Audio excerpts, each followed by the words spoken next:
मार्च 1958 जगतगुरु स्वामी ब्रह्मानंद जी महाराज का एक नया नज़ारा। जिला मेरठ में एक गांव सूप, पता नहीं गुरुदेव के भीतर कौन सी प्रेरणा हुई कि उस गांव का एक भी व्यक्ति परिचित नहीं था और उस गांव के इश्तहार निकलवा दिए और उस गांव में भी बंटवा दिए, आसपास भी बंटवा दिए, दीवारों पे चिपकवा दिए। गांव में हलचल मच गई। ये कौन है जो भंडारा कर रहा है? कौन है जो करवा रहा है? खुसुर पुसुर होने लगी। एक दूसरे से पूछने लगे। गांव के चौधरी आपस में मिलने लगे कि किसने रखवाया है, ये किसने रखवाया है। पर कहीं कोई स्रोत नहीं मिला, कहीं से कोई जवाब नहीं मिला। जब कहीं से कोई जवाब नहीं मिला तो फिर सब कहने लगे कि हम ये भंडारा नहीं होने देंगे। जो पर्चे लगा रहे थे, जो पर्चे चिपका रहे थे, उन्होंने गुरुजी को आके ये बात बताई कि वहाँ विरोध शुरू हो गया है और वो आपस में यही तय कर रहे हैं कि अगर कोई यहाँ साधु आता है भंडारा करने तो हम नहीं होने देंगे। गुरुजी अकेले ही वहाँ पहुँच जाते हैं और गांव के बाहर मंदिर में लेट जाते हैं धरती पे। धीरे धीरे खुसुर पुसुर बढ़ जाती है। एक दूसरे को पता चलता है कि कोई साधु लेटा हुआ है, पड़ा हुआ है। 24 घंटे गुरुजी को हो गए। उन 24 घंटे के अंदर पूरे गांव में ये बात आग की तरह फैल गई कि वो साधु जो भंडारा कर रहा है, जिसकी फोटो इस पर लगी है, वो मंदिर में लेटा हुआ है। आकर लोगों ने देखा, पूछा कि ये पर्चे आपके हैं, ये भंडारा आप कर रहे हैं? गुरुजी ने कहा, मैं कौन होता हूँ भंडारा करने वाला? मैं तो निमित्त मात्र हूँ। मुझे तो प्रेरणा हुई है और मैंने उस प्रेरणा का पालन किया है, उस आदेश का पालन किया है। लोगों में शंकाएं पैदा हो गई, लोगों में दुविधा पैदा हो गई, क्योंकि जो गुरुजी का रहन सहन था वो बिल्कुल ऐसा था जैसे इनके पास कुछ भी नहीं है। एक सफ़ेद धोती, आधी धोती बांध रखी थी, आधी ऊपर गले में डाल रखी, पड़े हैं, कभी बैठ जाते हैं, ना किसी से कुछ मांग रहे हैं, ना किसी से कुछ कह रहे हैं। लगा कि ये कोई लुटेरा है, क्योंकि हम लोगों के अंदर वो संस्कार हैं जिनसे हम शंकाएं तो करते हैं पर हम विश्वास नहीं कर पाते, और ख़ास तौर से साधुओं का विश्वास करने में तो हम बहुत देर लगाते हैं, समझ ही नहीं पाते, क्योंकि हम बाहर की जो चमक धमक है हम उससे अनुमान लगाना जानते हैं। भीतर कौन साधु कितने पानी में है, कितनी पहुंच में है, ये हमें समझ नहीं आता। कौन समझ सकता था उस साधु की सही स्थिति क्या है? ब्रह्मानंद के जो बहुत भीतर की अवस्था थी उसको पहचानना कोई आसान काम नहीं था। नहीं पहचान पाए लोगों ने देखा कि इसके पास तो दमड़ी तक तो है नहीं और ये इसने भंडारे के पर्चे लगा दिए। ये भंडारा कैसे करेगा? ये तो इसकी चाल है, कोई षड्यंत्र है। और सबके भीतर एक उथल पुथल मच गई। लोग इकट्ठे हो कर आने लगे, गुरुजी से कहने लगे कि आप कैसे कर सकते हैं भंडारा? आपके पास तो कुछ भी नहीं है, कहाँ से व्यवस्था करेंगे इतनी बड़ी? कौन कौन इसमें भाग लेंगे? गुरुजी ने कहा बाहर के भी बहुत लोग आएंगे, पंजाब से, हरियाणा से, उत्तर प्रदेश के बहुत भक्त इसमें आएंगे, साधु भी आएंगे। और चिंता हो गई कि इतने लोग बाहर से आ रहे हैं और व्यवस्था यहाँ कैसे होगी। ये साधु तो नंगा पड़ा है, इसके पास तो झोला तक नहीं है। अब जो चौधरी लोग थे गांव के, वो लोगों को ज़्यादा दर्द हुआ। वो लोग इकट्ठे होकर आए गुरुजी के पास और बोले कि यहाँ आप भंडारा नहीं कर सकते, क्योंकि हमारी आपने पूछ की ही नहीं, हमसे पूछा तक नहीं, हमसे आपने बात भी नहीं की। कम से कम गांव के कुछ 2-4 लोगों के साथ आप सलाह मशवरा करते, हम हाँ कहते, तब आपका बनता था कि आप यह भंडारा करें। और आप भंडारा करने बैठ गए। हम ये नहीं होने देंगे, हमारी सलाह के बिना आप यहाँ कुछ नहीं कर सकते, कोई भी नहीं कर सकता। गांव के जो खास लोग हैं उनकी सलाह से ही गांव में कुछ होता है, उसके बिना नहीं होता। बात भी ठीक थी, ये बात सबको जायज़ भी लगेगी, तर्क संगत थी, ऐसा ही होता है। लेकिन यहाँ तो बात कुछ और थी। गुरुजी का जवाब सुनने जैसा है। अगर आप देखेंगे कि ये जवाब किस जगह से आ रहा है, इसको कौन दे सकता है, इस जवाब को तो केवल गुरुजी ही दे सकते हैं। बड़ा अद्भुत जवाब है।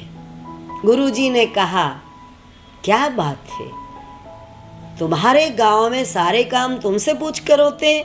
कहते हाँ, हमारे बिना नहीं होता। आगे गुरुजी ने सवाल किया, क्या तुम्हारे गांव में ओले पड़ते हैं तुमसे पूछ कर पड़ते हैं? क्या तुम्हारे गांव में जो लोग मरते हैं तुमसे पूछ कर मरते हैं? मृत्यु आती है पहले तुमसे पूछती है। क्या तुम्हारे गांव में तुम्हारे बिना कोई बीमार नहीं पड़ता? और आगे तो सीधा ये भी पूछ लिया, क्या तुम्हारे पेट में दर्द तुमसे पूछ के होता है? क्या तुम्हारे को बुखार तुमसे पूछ के चढ़ता है? अब इस बात का कोई जवाब किसी के पास नहीं था। गुरुजी ने कहा कि जिस प्रकार से ये कार्य तुमसे बिना पूछे होते हैं, ठीक उसी प्रकार से यह यज्ञ भी तुमसे बिना पूछे होगा। और इस यज्ञ में सब भाग लेंगे और बहुत ही खुले भंडारे चलेंगे। तो सबने कहा, आप पैसा कहाँ से लाएंगे, ये कैसे पूरा होगा? गुरुजी ने कहा, मुझे तो कुछ भी नहीं करना, मुझे तो बस ओम ओम करना है। कहाँ से आएगा कहाँ से नहीं आएगा ये मेरी चिंता है ही नहीं। ये होगा, ये मुझे विश्वास है, ये पक्का है, ये होगा। लोगों को और ज़्यादा शंका होगी, क्योंकि ऐसे जवाब और ऐसे तर्क उन्हें रास नहीं आ रहे थे, समझ में भी नहीं आ रहे थे, उचित भी नहीं लग रहे थे। उन्होंने पुलिस बुला ली, पुलिस बुला ली और गुरुजी के पास वो उनकी पूरी पुलिस फोर्स को लेकर पहुंचे। पुलिस का जो इंचार्ज था उसने गुरुजी से सवाल किया कि आप यहाँ क्यों हैं, आपको यहाँ किसने बुलाया? गुरुजी ने उन्हीं से पूछ लिया कि आपको किसने बुलाया। गुरुजी ने जब ये सवाल किया तो वो समझ नहीं पाया कि इसका ऐसा क्यों पूछ रहे हैं। गुरुजी ने कहा, उन्होंने कहा गुरुजी से कि ये जो यहाँ के मुखिया लोग हैं उन्होंने हमें बुलाया है। गुरुजी ने उनसे कहा कि अपने मुखिया लोगों से इतना तो पूछ लो कि मैं यहाँ 15 दिन से हूँ, 15 दिन हो गए हैं, क्योंकि गुरुजी को पूरे 15 दिन हो गए थे। कभी कोई आर्य समाजी आता था, कभी कोई सनातनी आता था, कभी कोई मुस्लिम आता था, कभी कोई आता था, तरह तरह के सवाल उठा रहे थे लोग और तरह तरह का ज्ञान दे रहे थे और तरह तरह की शंकाएं कर रहे थे। ऐसा करते करते 15 दिन हो चुके थे। गुरुजी ने कहा 15 दिन हो गए हैं, इन मुखियाओं से जिन्होंने आपको बुलाया है कोई इनसे तो पूछे कि किसी ने मुझे पानी तक भी पूछा गाँव में। कोई गांव का एक भी व्यक्ति ये तो बता दे कि किसी ने मुझे पानी पिलाया या खाना खिलाया। इस पे किसी का ध्यान ही नहीं गया। सारे के सारे हक्के बक्के रह गए, जवाब किसी के पास नहीं था।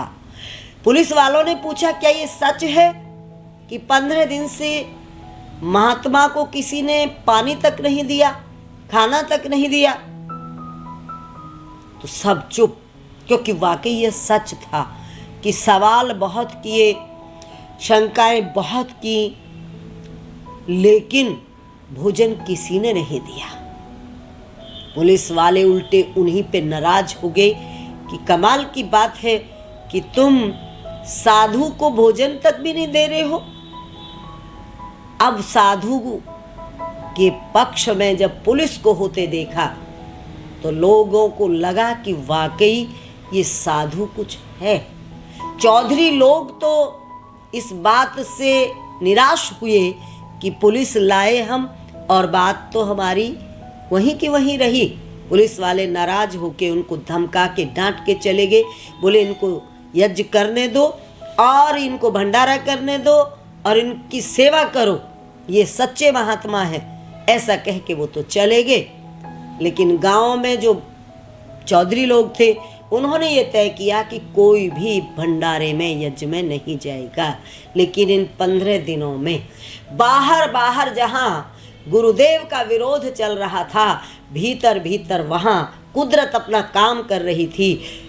कुछ मूक बैठे लोग, कुछ मौन देखते लोग गुरु जी के प्रति समर्पित होने लगे थे, श्रद्धा में उनके डूबने लगे थे। उनके मन में गुरु जी के प्रति आस्था ने जन्म ले लिया था और भंडारा होने की घोषणा हो गई। वो लोग गुरु जी के पास एकदम भीड़ जुट गई, आ गए। वो गिने चुने लोग एक साइड में बचे, बाकी तो गांव उमड़ पड़ा। और गांव ही नहीं, आसपास की नगरी उमड़ पड़ी। चारों तरफ एक हवा की तरह आवाज पहुंच गई और सबको ये भरोसा हो गया कि 15 दिन से भूखा प्यासा जो साधु यहाँ पड़ा है वो कुछ ना कुछ तो है, उसकी कोई तो बात है, नहीं तो ऐसा कोई कैसे रह सकता है। और फिर भंडारा हुआ और भंडारे में सबसे आगे वो व्यक्ति रहा जो सबसे आगे विरोध में था, चंदन राम। डॉक्टर चंदन राम गुरुजी का सच्चा भक्त बना, सच्चा शिष्य बना और इस भंडारे के गीत जैसे लाइव चलता है ऐसे लाइव गीत जो वहाँ के मेरठ के एक गांव था रमाला, इंदु शर्मा, उन्होंने इसको लिखा। दूर दूर तक चर्चा होगी सूप के भंडारे की, सदा रहेगी अमर कहानी ओम के प्यारे की। ओम तत्सत।